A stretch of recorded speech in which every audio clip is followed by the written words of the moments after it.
Hello everyone, आज है 25 फरवरी और आज इस वीडियो में हम बात करने जा रहे हैं भारत हैवी इलेक्ट्रिकल्स लिमिटेड, जिसको हम भेल के नाम से भी जानते हैं। 7% की बढ़िया तेजी आज यहाँ पर आई है। 45-46 रुपीज तक ये शेयर पहुंच चुका है। अच्छी खासी रैली आज के दौर में हमें यहाँ पर देखने को मिली है। और अगर मेरे चैनल को रेगुलर फॉलो करते हो तो बेल के ऊपर इससे पहले भी हाल फिलहाल में ही मैंने वीडियो अभी बनाया था। आज 25 फरवरी है। 21 फरवरी को जब शेयर 40 रुपए के ऊपर ट्रेड कर रहा था, तब भी मैंने आपको वीडियो बनाकर इन्फॉर्म किया था कि यहाँ पर आपको तेजी देखने को बहुत जल्दी मिल जाएगी। तो खरीदारी की है तो बने रहिए, बेचने की गलती मत करना। और इतना ही नहीं, इससे पहले भी 16 फरवरी को जब 40 रुपए से भी नीचे ये शेयर था, तब भी मेरी खरीदारी करने की सलाह थी। जब जनवरी महीने में 24 जनवरी को जब 37 रुपीज का ये शेयर था, तब भी मेरी खरीदारी की सलाह थी। जब पिछले साल मई महीने में 29 मई को जब 28 रुपए का ये शेयर था, तब भी मेरी खरीदारी की सलाह थी। और जब अप्रैल महीने में 11 अप्रैल को 22 रुपए का ये शेयर था, तब भी मेरी यहाँ पर खरीदारी की सलाह थी। आज जब अच्छी खासी रैली हमें यहाँ पर देखने को मिल चुकी है, तो बात करना बनता भी है कि प्रॉफिट बुकिंग ले लेना चाहिए या फिर यहाँ पर और लॉन्ग टर्म के लिए होल्ड करना चाहिए।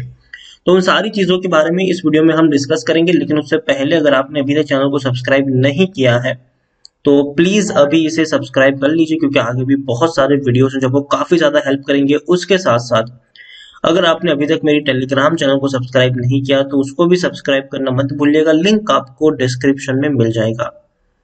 तो बात करते हैं बेल की। 46 रुपीज के ऊपर ये शेयर ट्रेड कर रहा है और अच्छी खासी रैली इसने दिखाई है। पिछले एक महीने में 27% का ग्रोथ देखने को मिला है। 35 रुपए का शेयर था, देखिए तेजी आई थी, ठीक है, 43 रुपीज तक पहुंचा था ये शेयर।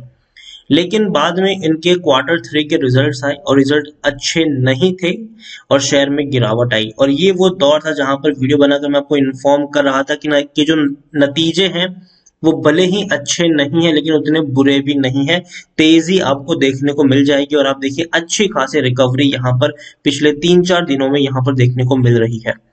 एक साल में अगर हम देखें तो पिछले एक साल में भारत हैवी इलेक्ट्रिकल्स के शेयर में 35% का ग्रोथ है। एक साल में शेयर 35% का ग्रोथ दिखा रहा है। ऑलरेडी अपने प्री कोविड लेवल से बहुत ऊपर निकल चुका है ये शेयर। देखिए कोरोना काल में 19 रुपए तक शेयर टूट गया था और उसके बाद बढ़िया तेजी आई थी। 20 रुपए से नीचे ये शेयर था और ऐसी तेजी आई कि 43 रुपीज से भी ऊपर ये शेयर चला गया। और तब वीडियो बनाकर मैंने खरीदारी की सलाह तब भी मैंने दी थी और रीजन भी था इस तेजी का। एक्चुअली हुआ ये था कि इंडिया और चाइना के बीच में बॉर्डर पे काफी ज्यादा टेंशन चल रहा था और इंडिया जो है वो चाइना को बाइकआउट करने की बातचीत हो रही थी, इवन बाइकआउट कर भी दिया था। तो ऐसे में इंडिया चाहता था कि भैया चाइनीज कंपनियों का जो अल्टरनेटिव हो वो ढूंढा जाए। और ऐसे में जो वेदांता के चेयरमैन है अनिल अग्रवाल, उनके द्वारा एक बड़ा स्टेटमेंट दिया गया था कि अगर भारत को चाइना के ऊपर की अपनी डिपेंडेंसी को कम करना है तो इंडियन कंपनियों को बढ़ावा देना पड़ेगा। और कोई कंपनी अगर है जो चाइनीज कंपनियों को रिप्लेस कर सकती है तो वो भेल है। और उनके इस स्टेटमेंट के बाद एक बड़ी तेजी हमें भारत हैवी इलेक्ट्रिकल्स लिमिटेड के शेयर में देखने को मिली। शेयर एकदम से उछल गया, लेकिन बाद में रिजल्ट्स आए इनके अच्छे नहीं थे, गिरावट आई, फिर थोड़ी सी प्रॉफिट आई, फिर थोड़ी सी बहुत बड़ी गिरावट देखने को मिली। उसके बाद अभी अगर हम देख रहे हैं तो बढ़िया रिकवरी की तरफ ये शेयर आगे बढ़ रहा है और अभी भी जो इसका वैल्यूएशन है ये सस्ता बताया जा रहा है।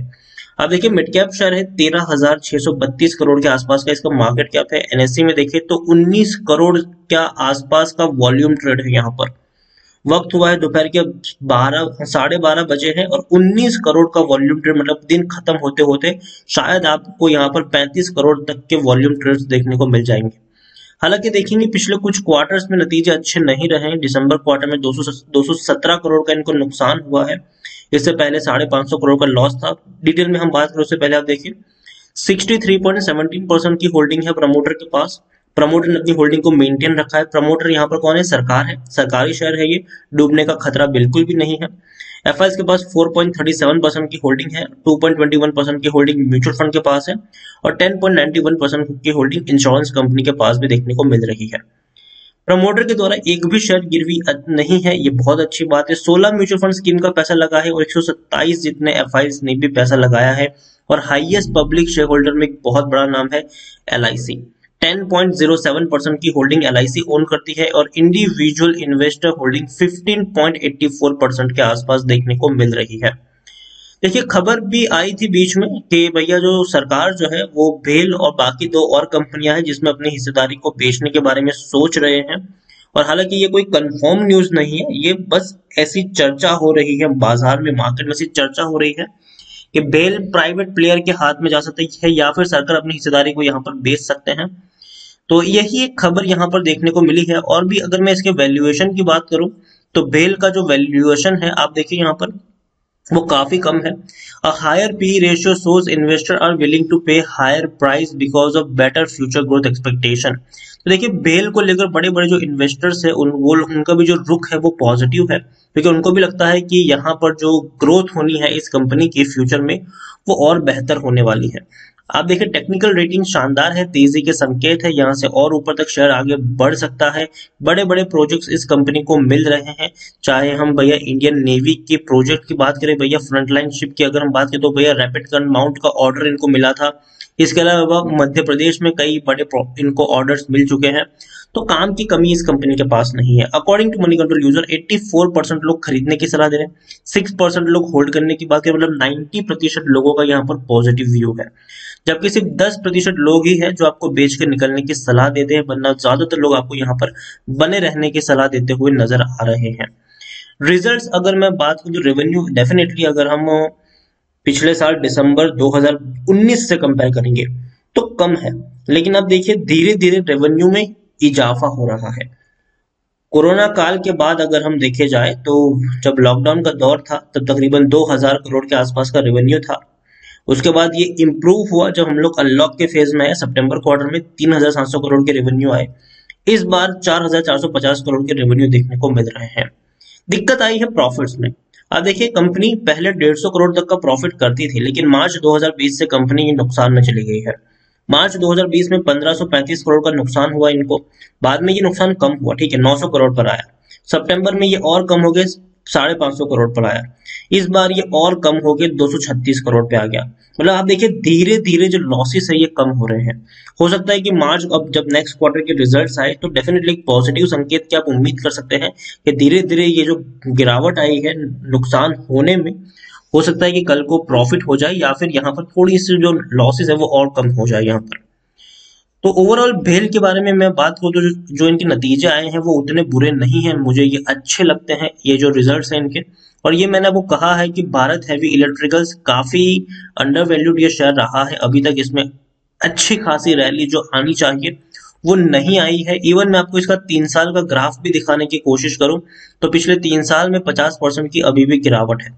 93 रुपीज से टूटकर शेयर नीचे आया है, और जो अब तक का सबसे बड़ा लो था वो 19 रुपए का था जो कोरोना काल में बना है। फिर बाद में तेजी आई, गिरावट आई, अब फिर से तेजी यहाँ पर आने की बहुत ही ज्यादा पॉसिबिलिटीज देखने को मिल रही है। तो मुझे लगता है कि डेफिनेटली शेयर अभी और ऊपर तक जा सकता है। बहुत ही कम वक्त में शॉर्ट टर्म में 50 रुपए तक के टारगेट्स आपको यहाँ पर देखने को मिल सकते हैं, और लॉन्ग टर्म में 60-65 के जो टारगेट्स है वहां तक भी पहुंचने की ये शेयर कोशिश कर सकता है। लेकिन इस बीच डेफिनेटली आपको थोड़ी बहुत अप्स एंड डाउन्स देखने को मिलेगी। अगर तेजी आई है तो गिरावट भी आएगी, गिरावट आई है तो तेजी भी आएगी। जैसे कि आप यहाँ पर देखिए तेजी आती है, गिरावट आती है, तेजी आई है फिर गिरावट आई है। तो मैं यही कहूंगा कि अगर गिरावट आती है तो पैनिक मत करिएगा, बने रहिए। बल्कि गिरावट में अगर आप चाहें तो थोड़ी और क्वांटिटी को भी यहाँ पर ऐड कर सकते हैं। भेल का फ्यूचर मुझे बेहतर लग रहा है, क्योंकि जो इंडिया और चाइना का जो टेंशन है ये कभी खत्म नहीं होने वाला, ये चलता ही रहने वाला है।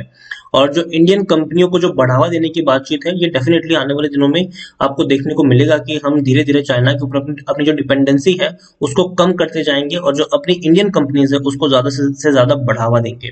तो जो प्रॉफिट होगा वो इंडियन कंपनी को होगा, जो प्रोजेक्ट मिलेंगे वो इंडियन कंपनीज को मिलेंगे। तो ये कहीं ना कहीं बेनिफिशियरी रहने वाली है आने वाले दिनों में।